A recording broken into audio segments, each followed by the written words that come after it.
tababoy at tabachingching. Minsan ka na bang natawag ng mga katagang yan? Naging biktima ka na din ba ng fat shaming? Listen to this episode because this one's for you.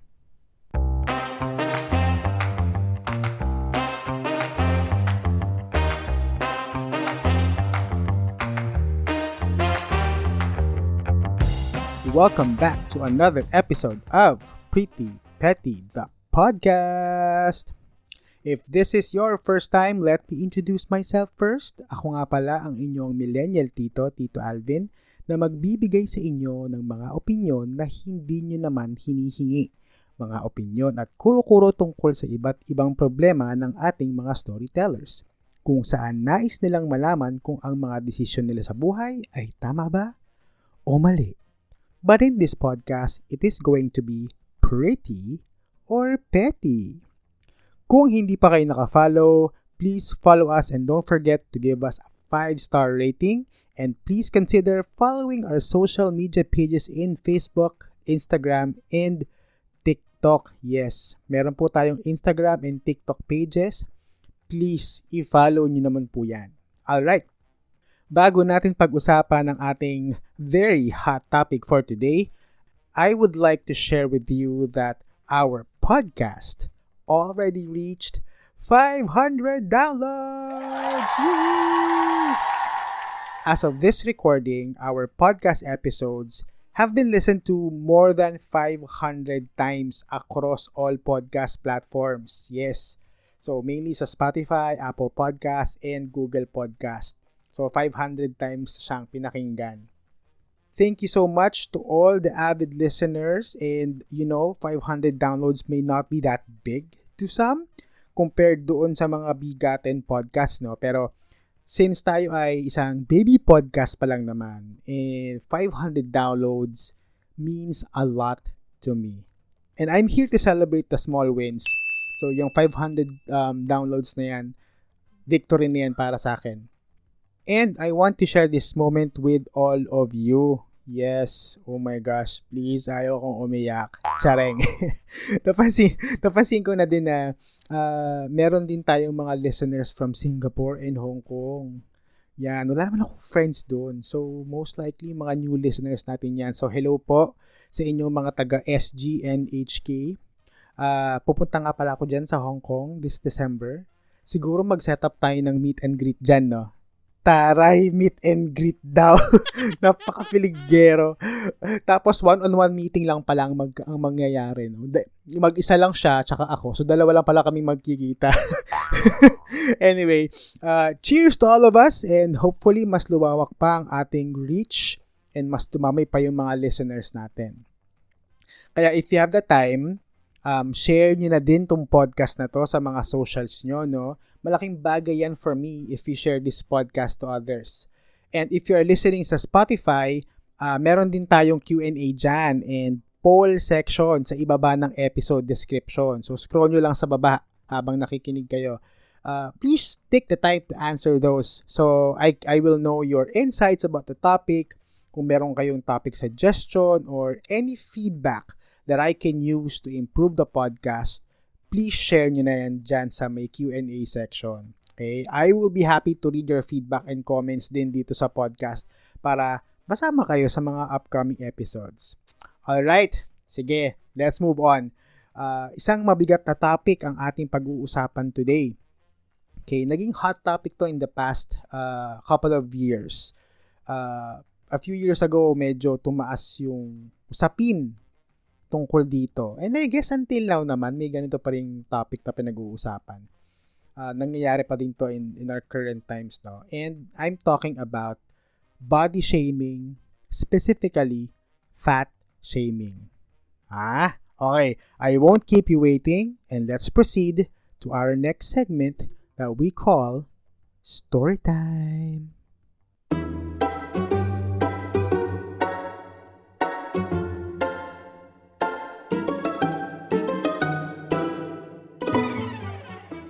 Hello, please call me Coach Lisa. Isa po akong fitness coach sa isang gym sa Quezon City. Ever since I was a teenager, I have been conscious of my health. That's why I'm trying to maintain a healthy lifestyle. Yun din po ang reason kung bakit ako naging fitness coach. The problem I have is my younger sister. Sa aming magkakapatid, siya po yung tipong napabayaan sa kusina. Hilig niya pong kumain, and mostly na kinakain niya, junk foods saka unhealthy stuff. Tinanong ko siya one time kung bakit kain siya ng kain, and sabi niya stress daw kasi siya sa trabaho, and that's the only way for her to feel better. One time, she met me at the gym I'm working at para daw sabay na kami umuwi. Nakita siya ng mga co-fitness coach ko and kinalong ako kung bakit ang taba ng kapatid ko. May isa pang nagsabi kung totoo daw bang magkapatid kami kasi ang layo ng itsura namin pagdating sa body size. Sinabi ko naman na totoo magkapatid kami and tinuwan ko na lang yung mga hirit nila. Pero deep down I feel humiliated in a way kasi nagagawa kong paliitin ang mga katawan ng clients ko pero hindi ko magawa sa sarili kong kapatid.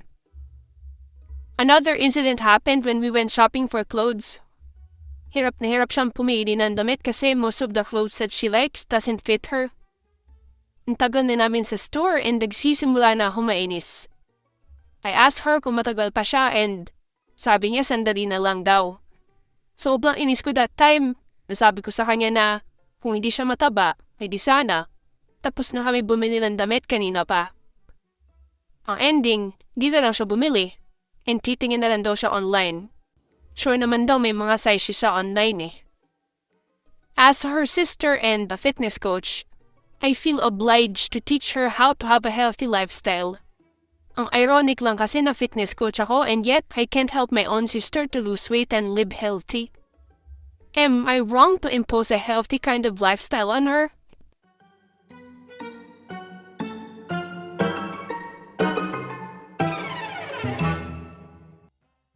Alright, ayan, sige. Ito aaminin ko na sa inyo, during my ignoramus days, yan, guilty ako sa mga ganyang banat. When I say ignoramus days, sa mga panahon na napaka-ignorante ko pa sa mga ganitong klaseng mga bagay. I mean, hindi naman ako nang shame ng tao, no? Pero if I met someone na I think ay tumaba from the last time that we saw each other, yun ang lagi kong unang sinasabi. Uy, ang taba natin ngayon na. 'Di ba? Alam kong hindi lang ako yan. Alam kong meron din sa inyong mga nakikinig na at least once nasabi ang ganyang linyahan. Yun lagi ang una kong sinasabi. So this became my go-to statement pag na-realize ko na tumaba yung kaibigan o yung kameetup ko. A few years pa ako na lang din na-realize na hindi maganda ang effect nitong statement na to sa self-esteem ng isang tao. And again, hindi ko nila lahat pero 'di ba, you'll never know right off the bat if the person you are talking to will handle that statement well or not. So, better na lang talaga na wag nang banggitin yung tungkol sa weight nila, no? So, at this age, hindi na ganun ka-accepted to talk about weight freely. Again, depende kung may consent or vinolunteer ng iyong information. Pero kung wala, I'd rather not talk about the weight. Pero sa ating story, merong added layer of complexity kasi within the family nangyari yung quote-unquote shaming. Okay? Parang to add salt to the wound, ang ating storyteller ay isa pang fitness enthusiast.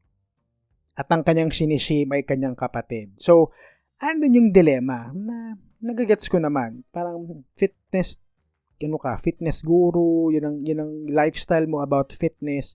Pero yung sarili mong kapatid is parang hindi nagma-match doon sa lifestyle mo. Okay, so may dilemma tungkol doon.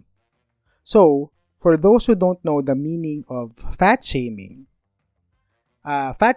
is the action or practice of humiliating someone who's judged to be fat or overweight by making, mocking, or critical comments about their size. So, if you're mocking a person because of their weight, that can be considered as fat shaming. Okay? Siguro some of us are guilty of making fun of our friends na may katabaan. Okay? Huwag na tayo magmalinis. Aminin natin sa sarili natin that one point in your life, okay, you made a very sly comment about another person's weight. Okay, ako, guilty ako dyan. Nagagawa ko yan before. Minsan not knowingly, no? Minsan hindi tayo aware and feeling natin harmless lang yung joke, pero para dun sa sinasabihan natin ng joke, medyo offensive na pala. Okay, yung mga joke like balyena, o kaya yung napabayaan sa kusina, ayan, yan madalasan noon yung napabayaan sa kusina. Yung tabachoy, tabachingching, ayan. It may sound harmless, okay, pakit pinsan, or just for fun lang talaga, pero it may have a degrading effect to some people. Yan. Sa story natin, there are several instances wherein evident ang fat shaming, no? So, for example, nung sinabi ni Coach Lisa na yung kapatid niya ay napabayaan sa kusina, so that's one instance. Second, yung sinabihan niya yung sister niya sa store na kung hindi siya mataba, edi sana tapos na silang mag-shopping. Yan, ito, grabihan to. Medyo, for me, medyo below the belt yung hirit na to, no? Medyo masakit. Tagus sa kalamnan. Kasi, sabihin mong, nasabi mo lang yun out of inis, below the belt pa din eh. Diba? Hindi mo mababago yung fact na masakit marinig yung ganung statement. Hindi na nga nakwento dun sa storya kung ano naging reaction ni nung sister eh. Parang hindi naman nagalit. So, feeling ko, nasanay na siya. Manhid na siya na marinig yung mga ganung klaseng statement from people. So, nakakasad lang na kaya ini-enjoy lang nila yung mga ganung klaseng comments coming from other people. Ito pa isa. Although hindi naman galing kay Coach Lisa to, no? Pero para kasing hindi makapaniwala yung mga co-workers niya na magkapatid sila kasi hindi sila pareho ng body size. Ito hindi ko talaga magets. Ito, coming from fitness coaches ha, kailangan ba na kapag magkapatid, dapat ba same kayo ng build ng katawan? Ha? Requirement ba yon? Paki-explain please sa akin ha? Hindi ko magets talaga eh. You know, it might be a joke, but it's not funny. It's not funny at all. So, ayun na nga. Medyo madaming instances kung saan na body shame or na fat shame si Sisterette. Siguro dahil na din sa nakasanayang culture ng mga Pinoy na ginagawang biro yung mga ganung bagay, especially in the 90s, early 2000s. Yan, medyo part niya ng comic culture. Parte lagi niya ng comedy na pag medyo mataba, nakakatawa, pinagtatawanan. So, hindi pa natin alam during that time na meron palang masamang effects yung mga to. Now, speaking of negative effects, ano ba yung mga negative effects ng fat shaming? Sabi sa isang article sa Medical News Today, may research ulit tayo, that there are no evidence that shaming people for their weight has positive effects. In Tagalog, walang positibong epekto ang nagagawa ng pag-aalipusta. Alipusta ba yun, shaming? Basta pag nag-fat shame ka, walang positive effects na mangyayari. Okay, walang evidence na may positive effects yun. Kaya to those na commenting about the weight of a person, to encourage them to go to the gym or start eating healthy, you might want to think of other ways. Okay? Start being more creative. Sabi din sa article na to na weight shaming has negative impacts on mental and physical health. So kung ang goal mo mag-gym yung tao pero finat shame mo siya kasi gusto mo siyang ma-encourage, aside from damaging their mental health, imbis na tulungan nila yung sarili nila physically, no, they are going to even damage their physical health further. So lalo silang hindi magiging healthy, in other words. So if you read this article, no, so pinakita dito yung mga studies conducted that weight shaming or yung weight stigma may raise the risk of low self-esteem, anxiety and depression, eating disorders, and the worst one is suicide. Yan. Ito unpopular opinion ha, and no hate sa mga nakikinig nating mga fitness coaches. Okay, may mga narinig akong mga horror stories in the past. Noon pa naman to. Na some personal trainers usually comment on people's weight to encourage them to go to the gym. Siguro it's their way to encourage them to go to the gym, to get new clients. It's a way for them to reach their quota, kung meron man. Kasi by the end of the day, it's still a sales business eh. The more people you get para mag-subscribe ba tawag doon? Yung magpunta sa gym, mag-register for gym, diba? Sales 'yon. So, alam ko may mga quota silang ganyan eh. So minsan siguro out of desperation, ang strategy nila is kokomentan ko yung weight mo, ma'am, ang taba mo na, ma'am. Gym ka na. Ganyan. Ma'am, nakikita mo, nahihirapan ka na maglakad, oh. Medyo lumalaki na yung bilbil mo, ma'am. Ma'am, tignan mo, ma'am, ang laki na ng size ng damit mo. Kaya, sir, medyo malaki na yung tiyan natin, sir, ah. Gym ka na. Yan, yung mga ganyan. So, doon, madalas kong naririnig yan from fitness coaches. So, siguro noon, papasa pa yung ganong klaseng technique. But unfortunately, it's not going to be the case nowadays. Ngayon kasi, if the person has anxiety and you body shame them for some reason, they will have higher tendencies to stress eat rather than exercise. Based sa mga studies ha. So, mas lalo silang magiging ng weight. Tsaka, andun yung fear na kapag nag-gym sila, baka i-judge sila ng mga taong nandun because they are on the heavier side. Siyempre, ikaw medyo malaki ka, ang mga nakakasama mo doon, mga batak, mga borts, mga bortacels, mga gym fit, mga skinny people. Siyempre, outsider ka. Yung mga tao sa paligid mo, medyo, mostly, hindi man lahat, mostly sa kanila, medyo fit na. Tapos, ikaw medyo on the heavier side. So, siyempre, mararamdaman mo na, outsider ako, baka ginajudge nila ako. So, ayun yung mentality minsan ng mga tao on the heavier side. Eto, share ko na lang din sa inyo. Hindi naman ako obese, no? Pero, I was considered overweight at some point. Ito lang, recent months lang, overweight ako.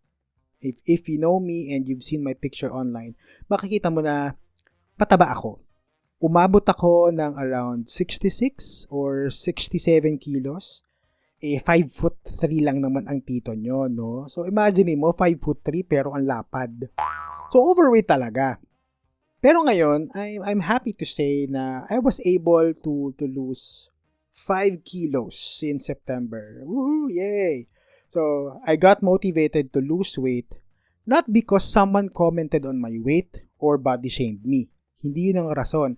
Meron lang nag-trigger sa akin para to take action to lose weight. Okay? And that trigger ay hindi comment. Hindi body shaming ang nag-trigger sa akin. Iba. So I think, speaking from experience, people just need the right motivation to lose weight and start eating healthy. Okay? No amount of fat shaming will encourage people to stand up from that couch and start exercising. Pwedeng ang trigger mo is health reasons. Kunyari, nakaka-experience ka na ng shortness of breath. So, na-realize mo na kailangan mo na mag-lose ng weight. Ganyan. Or possible trigger din na nahihirapan ka nang bumili ng damit tulad ni Sisterette kasi wala nang nagkakasya sa'yo. So, pwedeng maging trigger yan. Yan ang trigger mo. In my case, ang trigger ko dalawa. Una, it's going to be my sister's wedding soon. So, gusto ko, I'm in my best form during her wedding. Ayoko naman yung makikita ko ng iba naming kamag-anak and then I'm not on my best form. Okay? So, na-motivate ako na mag-exercise. Pangalawang trigger ko is that I'm doing a non-invasive procedure to lose stomach fats. Ayan, aka mesolipo. Kaya thank you po, Dr. Chio Aesthetics. So, in my mind, sayang naman yung procedure kung hindi ko tutulungan ng diet saka exercise, di ba? Parang oo, ginawa yung procedure na yan to help you lose your unwanted fats. Pero tulungan mo na para mas mapabilis yung proseso, di ba?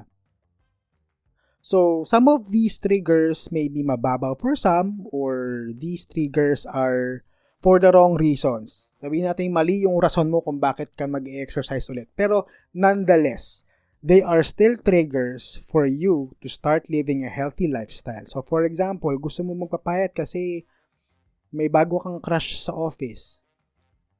For me, medyo parang mababaw na reason yan para magpapayat ka. Pero sige, if that will lead you to start having a healthy lifestyle, then go. Diba? Gamitin mo motivation yan. Okay, ito i-add ko na din May mga taong on the heavier side, yung at a glance makikita mo medyo may katabaan.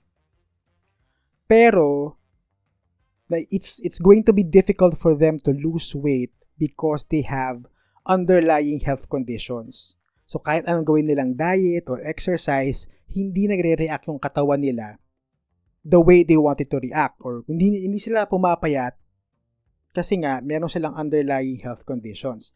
For example, people with hypothyroidism, diabetes, heart conditions, and hormonal imbalances may have difficulty to lose weight because of these underlying health conditions.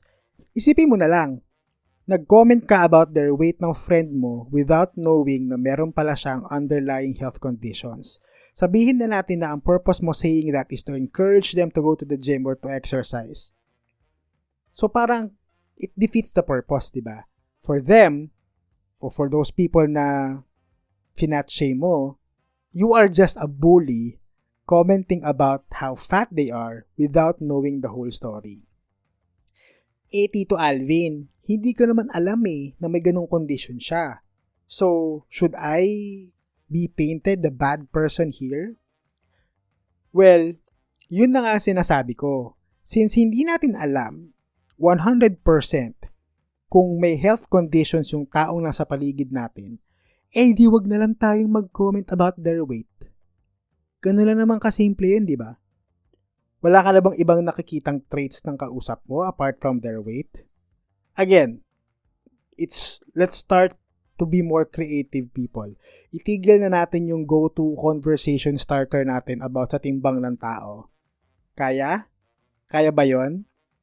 So, having said that, ano-ano ba yung ways para maiwasan natin ang body shaming? Okay. It will always start with self-awareness.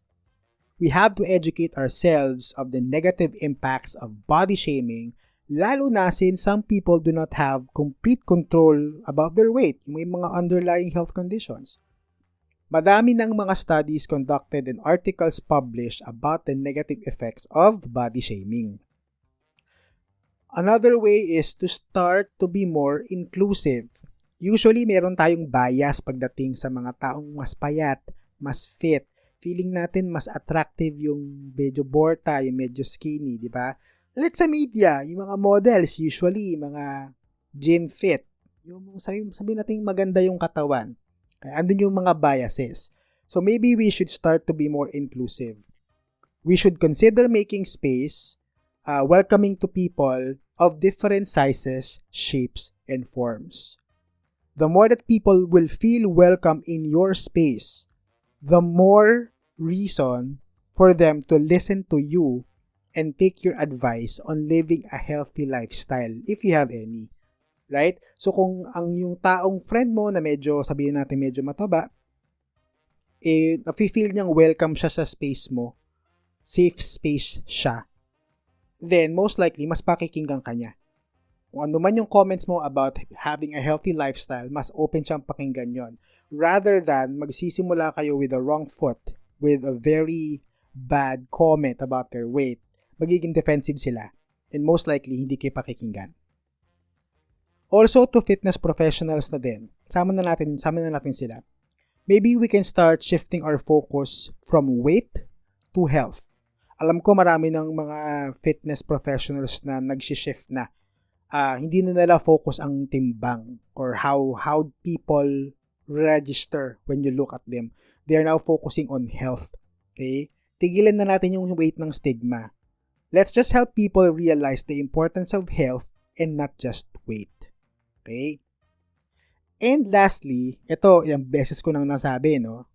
Again, let's be more creative when talking to people we met or yung mga friends natin. Huwag lang puro weight ang pag-usapan. Okay? Pag nagkita kayo, lagi mong unang banat. Ang taba mo na ngayon na. Minsan, hindi lang taba. Minsan, uy, grabe, sobrang payat mo na ngayon. It goes both ways, hindi lang taba and payat. Again, hindi natin alam kung ano yung triggers ng mga taong nakakausap natin. So, wag lang puro weight ang pag-usapan. Let's talk about their outfit. Let's talk about their job maybe. Let's talk about their skills. Let's talk about their hobbies. Ganyan. Ngayon, ang go-to statement ko when meeting people, yung generic lang na statement. Sabihin ko na, hey, you know what? You look great today. Medyo OA yun. Parang, wow, you look great. Wow, ganda. Yan, yung mga ganyang linyahan. Medyo generic siya kung tutuusin. Pero at least, I'm diverting my comment from weight to another thing. When you say ganda, it could be ang ganda ng hair, ang ganda ng outfit, ang ganda ng skin, but I'm not commenting about the weight. Nagagets ba? Kasi, kesyo matabayan, payat, matangkad, pandak, sinasabi ko always na they look great. Kasi sure naman ako na prior to our meetup, naghanda naman sila kahit papano to look good when they meet you. Naligo naman siguro sila, no? Nagbihis ng maayos to meet you. So, appreciate the overall thing, not just the weight. And also, to Coach Lisa, okay, ramdam ko naman yung dilemma mo na fitness coach ka, tapos yung mga tao within your inner circle, your family mo, ay overweight. Trust me, ramdam ko yung struggle mo. Ito na lang isipin mo. You and your sister are two unique individuals with different mindsets, different body, different chemical composition. I don't know. Magkaiba kayo. Don't feel obliged to quote-unquote fix your sister. Kasi in the first place, there's nothing wrong with her. Feeling ko kasi meron kang urge to ayusin yung kapatid mo. Feeling mo mali yung pagiging mataba niya. Sige, in some way, I'll give that to you. Posibleng there will be negative impact on health pag overweight ka. But then again, overall, there's nothing wrong with your sister. Yun ang isipin mo. Hindi niya kailangan ng constant reminder na overweight siya coming from you. Kasi again, trust me, she knows. Okay, with our current society, sure ako na she is constantly reminded about her weight by the people around her and the media. So, hindi niya kailangan ng isa pang magre-remind sa kanya na, hello, medyo mataba ka, hindi niya kailangan yun. Instead, be her inspiration. Hindi mo kailangang i-force sa kanya yung lifestyle na meron ka. Dadating din siya sa time na yan. Just let her realize it by herself. Okay? Again, talking about the triggers. You, on the other hand, should be ready to jump in whenever that time comes kasi yun yung time that she will be needing you the most. So kapag na-realize niya na, shucks, kailangan ko na mag-exercise, doon ka na papasok. Doon ka na magpapakitang gilas. Hey sister, I'm here. Let's talk about exercising, things like that. So again, don't feel burdened na you have to fix your sister. Kasi feeling ko, nire-require mo yung sarili mong gawin yun. So, don't do that. There's nothing wrong with her.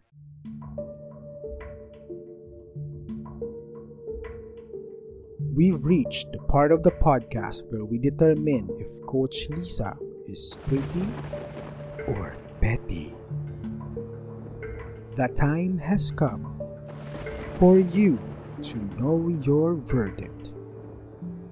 I will say that you Coach Lisa are petty. Okay, commenting about body weight is a thing of the past. I totally get it na our weight is very proportional to our health, okay? But do you know what is as important as your physical health? Your mental health. I know, gasgas na gasgas yan, pero that's the truth. Wala namang masama to push for physical well-being, pero sana not at the expense of the mental well-being of other people. Physically healthy ka nga, mentally, hindi. I don't think that it's a good idea. And there you have it. That is the end of episode 11. Ayan, medyo serious tayo ngayon ha. Okay, medyo may kabog ng konti sa dibdib yung pinag-usapan natin. Pero I hope na madami kayong napulot this episode. If you don't follow this podcast yet, please follow us and watch out for our next episodes. And don't forget to share this episode or podcast using the hashtag PrettyPettyThePodcast. Okay, you can also follow us on Instagram at PrettyPettyThePod and in TikTok at PrettyPettyThePodcast. In Facebook, you can go to bit.ly/PrettyPettyThePodcast. Or, kung masipag kayo, just search for Pretty Petty the Podcast sa Facebook. And kung may kwentong body shaming ka at gusto mong i-share dito sa podcast, or isa kang brand looking for brand partnership and collaboration, #Bacanaman, please send us an email at prettypettythepodcast@gmail.com. And with that, lagi nating tatandaan to always stay pretty at huwag maging petty.